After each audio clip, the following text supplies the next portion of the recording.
lepoj Srbiji, taj grad bi bio grad heroj. Ne samo za vreme NATO bombardovanja, nego svih godina, decenija i vekova unazad dušmani i tuđini pokušavaju da otmu našu lepu Srbiju.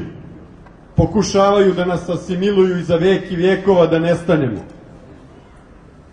Podsjetio bih na neke gradove heroje, koji su za vreme NATO bombardovanja doživeli podjednako tešku sudbinu kao Novi Sad. U uvodu je pomenut Niš. Hteo bih da kažem, što se tiče bombardovanja Niša, to mi je posebno zapalo za uvo, poginulo je prema zvaničnoj evidenciji 15 osoba, 17 je teško ranjeno, neki od toga su ostali trajni invalidi.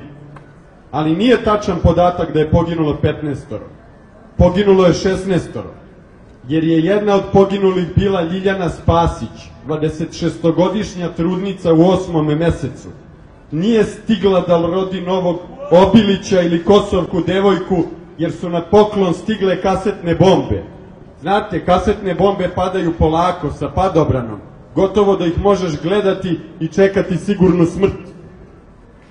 Isto tako, u Radničkom rudarskom Aleksincu, u osvit zore, palo je nekoliko projektila i ubilo 16 osoba. U Grdelovačkoj klisuri pogođen je voz. U tom vozu nikada nisu uspeli da prebroje žrtve, jer za vreme NATO bombardovanja nije postojala tačna evidencija koliko je putnika ušlo na nekoj stanici, a koliko izašlo.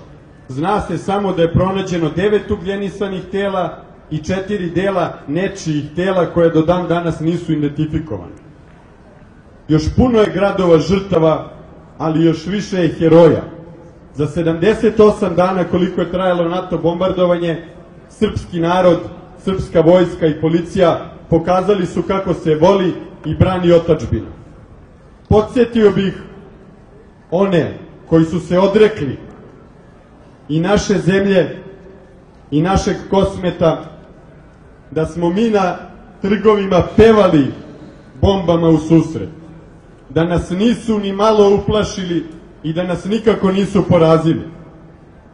Za 78 dana uspeli smo da sačuvamo državu. Naša vojska i policija, sem što su porazile oslobodilačku vojsku Kosova, nisu doživele gotovo nikakve gubitke od NATO agresora. Oborili smo veliki broj aviona, na šta sam posebno ponosan, pogotovo na selo Buđanovce i oboreni avion 117A. Posebno smo ponosni na naše heroje sa Košara i svih ostalih mesta gde su šiptarski teroristi svakodnevno napadali. To je bila policija, to je bila vojska i to je bila država. Možda se neki nismo slagali sa njenom politikom, ali smo tada svi zajedno branili dostojanstvo svoga naroda. Danas su generali koji su nas branili u Haškom tribunalu. Danas su političari koji su tada vodili državu u Haškom tribunalu i Dušman i Kuso i Repato misle da su tako ubili srpski nacionalizam. Za generala Pavkovića, kog su odveli, stvorili smo 100 novih ovde među nama. Za generala Lazarevića još 100, a za generala Mladića na 1000. I svi će oni ponovo stati da brane svoju otadžbinu i svi mi zajedno ćemo povratiti naše Kosovo i Metohiju, našu Bogorodicu Ljevišku, svi zajedno ćemo povratiti i Arhangele i Gračanicu, ali sa ovog mesta bih rekao, vratit ćemo i Srpsku Podgoricu, Srpsku Banja Luku i Kninsku krajinu, Vukovar i Srpsko Skoplje, u kom je bila prva srpska patrijaršija.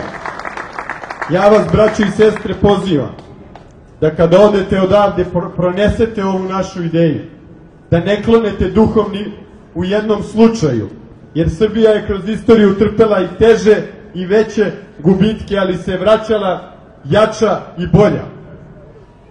Znamo svi u Prvom svetskom ratu kako smo prošli. Preko 50% muške populacije nije doživelo 918.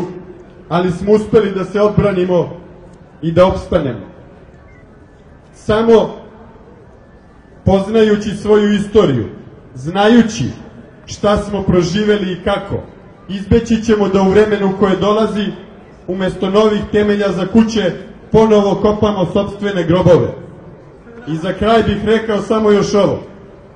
Svakome ko je do srpske zemlje, budite sigurni, dobit će puna usta. Živeli!